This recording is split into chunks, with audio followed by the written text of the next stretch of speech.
8:36. Este es el gobierno de la mañana, donde todo comienza, prosigue y nunca termina. Y en este momento le corresponde el turno para hacer su comentario a nuestro compañero José Luis Mendoza y Cervantes. Muchas gracias, Nayib. Nuestro saludo cordial. Don Álvaro, un saludo muy especial. Hoy en su comentario de la mañana, pues hizo una reconstrucción interesante de la historia de Afganistán, que por cierto, más adelante ha agregado Felipe detalles interesantes de esa historia de un grupo humano, sobre todo los pastunes, que es el grupo mayoritario de esa región, los nuristanis también, que tienen una historia muy interesante y que, como ha dicho Felipe y más temprano Álvaro asentaba, geográficamente, desde el punto de vista de accesibilidad, podría ser el país más aislado del planeta, podría ser la nación donde el elemento entonces de la logística, donde abastecer una red militar más costo haya tenido, y donde el fracaso, que bien señaló Felipe, de anteriores intentos imperialistas o de colonización o de guerras con un trasfondo ideológico, más difícil se hicieron. Voy a agregar más adelante un detalle sobre eso que tocaba Felipe, que me pareció muy interesante, y es lo difícil de cambiar a partir de una ocupación militar una cultura. Eso es bastante difícil. Mira, a propósito de eso, discúlpame, sí, que se me olvidó un detalle importantísimo. Y es que una de las principales guerras que ha tenido Afganistán es por el control del opio. Porque recuérdate que esa es la amapola. La ruta de la seda. La amapola es entre Oriente y Occidente. Sí, la amapola tiene la ventaja del territorio alto, entonces genera una cantidad de alcaloides que luego, cuando se produce la heroína, que es la droga. Primero era el opio. El centro de producción del opio. Primero era el opio y ahora la heroína, que es ya una droga más de laboratorio, y que abastece desde toda esa zona hacia el Cáucaso y hacia lo que hoy es la Europa Oriental. Por esas rutas abastece a un gran mercado consumidor en Europa y en Estados Unidos. Es un tema neurálgico. Y hay una particularidad ahora que encuentran el nuevo gobierno del Talibán, y es que Estados Unidos ha descubierto grandes yacimientos de petróleo y grandes yacimientos de gas natural. Así es. Mira, primero lo primero.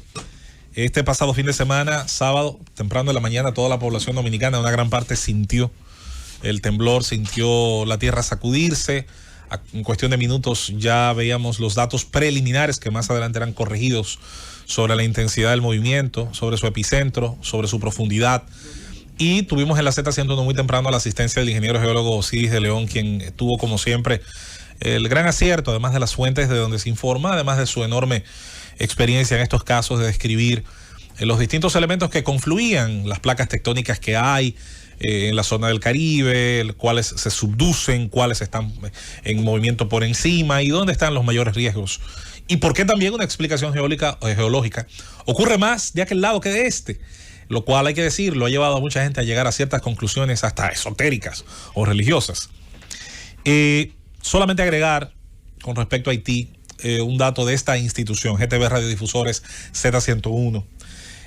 Primero, que en el terremoto de 2010 de enero, tanto su presidente, Bienvenido Rodríguez Durán, como nuestro eterno director Willy Rodríguez fueron de los primeros en apersonarse a Haití. Estaba Rosendo Tavares ahí. Y doña Consuelo de Pradera. Y llevaron, además, esta emisora tuvo a bien, además de ir para informar, fue para asistir. Todavía hay una planta eléctrica que se está usando allá en la embajada. El primer reporte de prensa por la vía telefónica que se hizo desde Puerto Príncipe, y específicamente desde la embajada dominicana en Haití, que quedó de pie, pese a que el terremoto le causó muchos daños, pero quedó de pie. La primera transmisión se hizo a través de la Z101. Eso es así, y Rosendo, como un testigo de excepción de eso, pues sin dudas que fue importante. Más adelante tendremos algunas informaciones sobre ese tema, porque ahora viene lo importante, que es la respuesta humana, la asistencia. Pero a la respuesta humana y la asistencia debe tener cuidado, sobre todo con las lecciones aprendidas del ayer, del curso logístico que esas ayudas deben tener. Las ayudas a Haití han sido históricamente millonarias, pero no siempre han llegado a quienes deben, sino que muchas veces han terminado entre intermediarios que se convierten en mercaderes de toda esa ayuda en enlatados, en medicinas, en ropa, y termina mercadeándose lo que otros donaron. Y ese, señores, además de ser una especie de negocio redondo, es una inmoralidad del tamaño del planeta Tierra. Con respecto al tema afgano y Estados Unidos, solamente agregar a la impresionante recorrido sobre tópicos que desde temprano pues don Álvaro ha hecho y que ha agregado nuestro compañero Felipe con la participación de Rosendo y los compañeros. Solamente agregar dos cosas.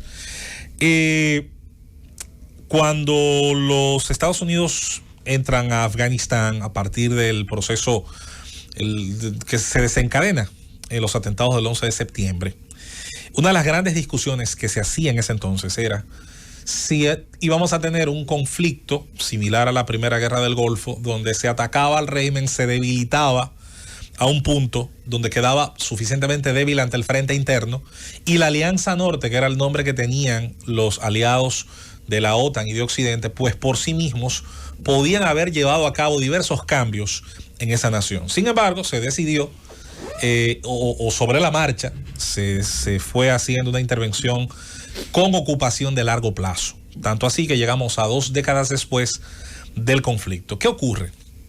El Pew Research Center, uno de los tanques de pensamiento más famosos de los Estados Unidos por la data que maneja, estableció hace muchos años que el país del mundo, no solo de Asia, no solo de aquel lado del Atlántico, del mundo, donde más apoyo popular tenía la Sharia, la ley islámica, es Afganistán.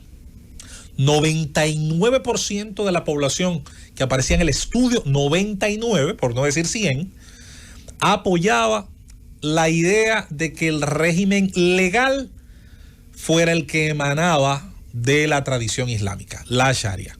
No todos los países donde los musulmanes son mayoría tienen esa inclinación. De hecho, en la década de los años 50 y los 60... ellos tienen probablemente la interpretación más radical del Islam. Eso es así. Más sabiendo, Rosendo, que el grupo étnico más numeroso de esa nación, los pastunes, son sunitas.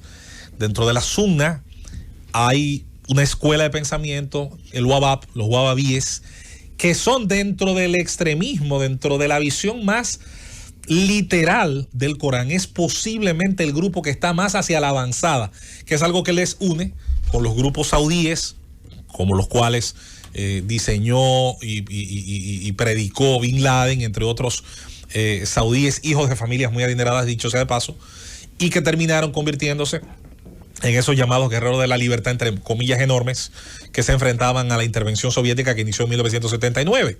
La historia se repite. Yo añadiría, sí. Escúchame, José Luis. Claro que sí, don Álvaro. La interrupción.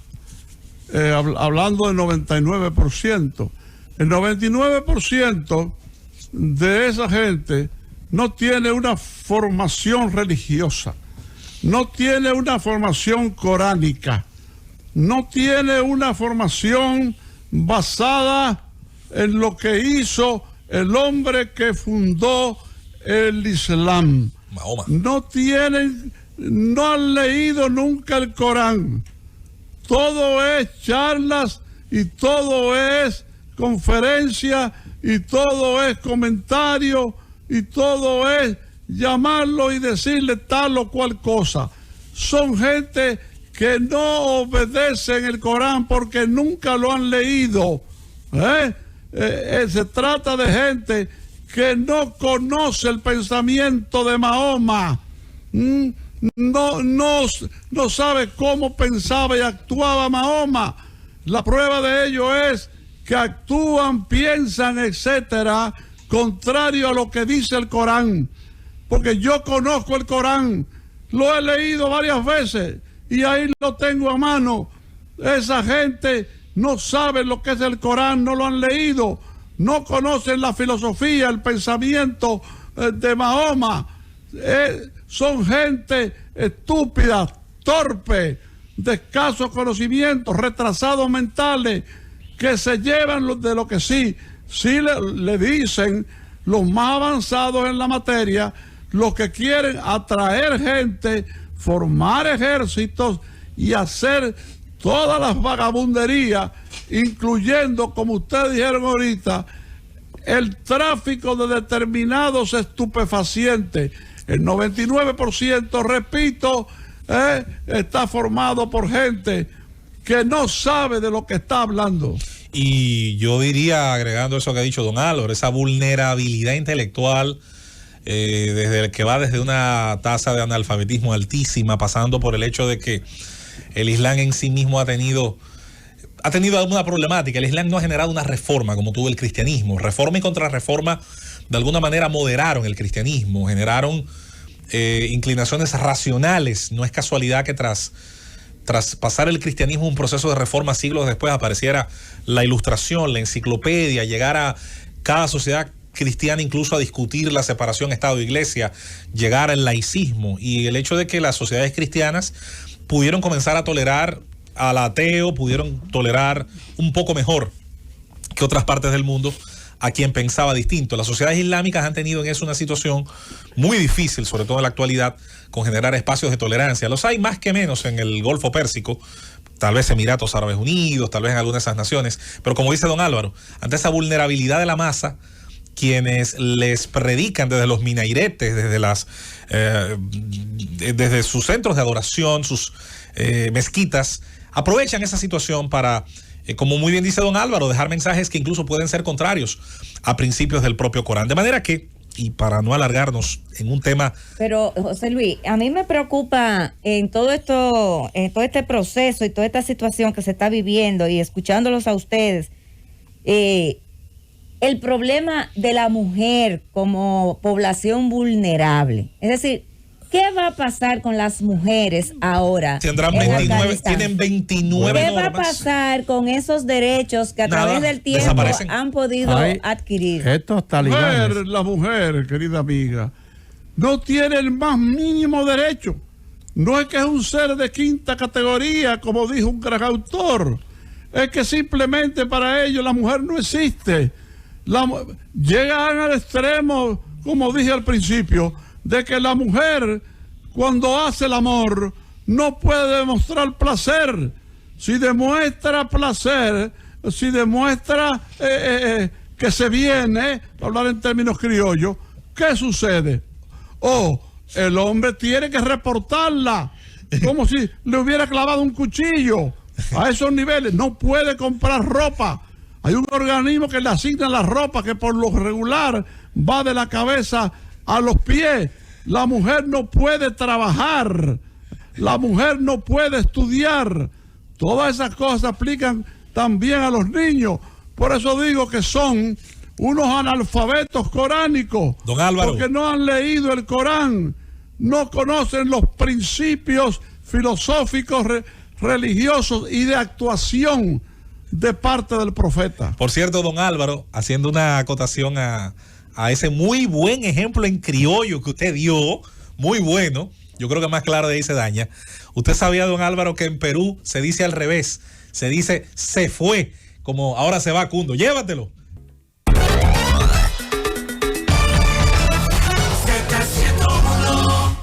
Bueno, continuamos en el gobierno de la mañana y retoma su comentario José Luis Mendoza. Le dejo a partir de ahora el tema internacional a nuestro compañero Rosendo Tavares, que tendrá sin dudas palabras sobre ese tema. Miren, para finalizar nuestra participación, además de ese interesantísimo tema de Afganistán y del retiro, el señor Biden dijo en unas declaraciones que esa era una guerra que no podían ganar solo los Estados Unidos, hablando de que habían dotado a Afganistán de una fuerza aérea, le habían entrenado un ejército, habían apoyado a Hamid Karzai, habían dotado de ciertas infraestructuras ciudades como Kabul, y decía Biden que si no había realmente un apoyo afgano, pues era una guerra que no podía ganarse.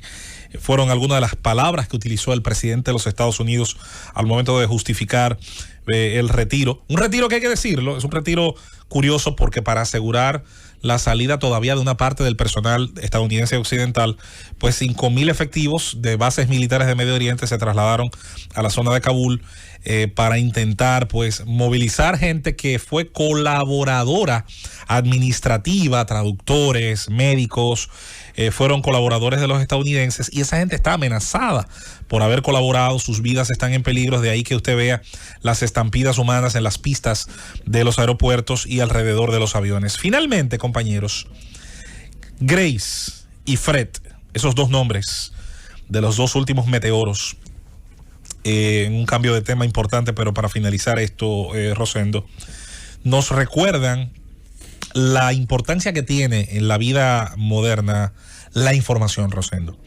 La información se ha convertido en el commodity, en la materia prima más cara del mercado. Cuando usted va a la lista Forbes actualizada todos los días en su site, en su página web, y usted encuentra los nombres de las personas más ricas del planeta, con algunas excepciones, va a encontrarse nombres de gerentes de Google, de gerentes de Bloomberg, la propia empresa de Bloomberg, de gerentes de Facebook, de Amazon. ¿Y qué tienen en común esas empresas, Rosendo? No fabrican jeans, no sacan petróleo, no fabrican vehículos. Esas empresas tienen en común que manejan grandes flujos de información de usuarios y pueden vender esa información, hacer grandes levantamientos que luego otras empresas necesitan para hacer su planificación. La información tiene más valor que nunca en la historia de la humanidad. Y parte de esa información, Rosendo, a los organismos de inteligencia de Estados Unidos. Sin dudas, para empezar por ahí, Rosendo. Entonces, sabiendo esa situación, la información es hoy por hoy la diferencia entre decisiones acertadas y decisiones erradas. La información climatológica en el mundo, que tiene una incidencia sobre los vuelos, que tiene una incidencia sobre la planificación de la gente, que tiene una incidencia en el gasto energético de las naciones, es más importante que nunca.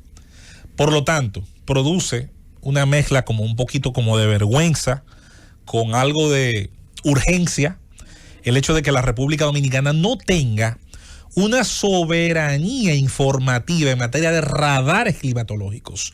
Lo ha dicho muchas veces Jean Suriel, ese gran periodista y conocedor del tema climatológico. Lo han dicho otras veces personas que han pasado por UNAMED, como la señora Ceballos, Osiris. República Dominicana hizo un intento de tener eso que tú dices. Sí. Esa red informática, ese control de telecomunicaciones, esa manifestación de geoinformación, todo eso. Y trató de hacerlo con China, sobre todo después de esa decisión acertada de establecer relaciones con la segunda potencia del mundo y cuidado. Y hemos estado recibiendo beneficios de China y no hemos recibido más beneficios después de haber establecido esas relaciones por la oposición de Estados Unidos y la forma conservadora en que los gobiernos nacionales han manejado el asunto. Pero finalizo para que puedas continuar y terminar, si así lo consideras, tu comentario interesante. Gracias. Que Estados Unidos se comprometió a sustituir esos mecanismos teleinformativos, etcétera, que iban a instalar República Dominicana y China, a hacerlo Estados Unidos, y hasta ahora saboteó aquello y ellos no han hecho absolutamente nada. Y con más fe, entonces, don Álvaro, hay que exigirlo. Y si no, porque incluso los costos, señores, cuando uno ve los costos, $1 millón, $2 millones, y uno dice, bueno, un país que tiene endeudamientos por cientos de millones, que hace gastos corrientes o de capital por cientos de millones, señores, son cifras irrisorias. Vamos a generar la posibilidad de que nuestra nación tenga la información propia en materia climatológica, porque estos meteoros, sus variantes, sus variables, sus comportamientos a veces tan difíciles de predecir, se necesita tomar decisiones con la información más confiable y un país colocado no solo en el mismo trayecto del sol que decía Pedro Mírez, sino también en el mismo trayecto de fenómenos de la naturaleza como estos, precisa de tomar sus propias decisiones y de tener, incluso en ese aspecto, soberanía, de tener data que permita construir una nación que tome decisiones inteligentes. Llévatelo, mundo.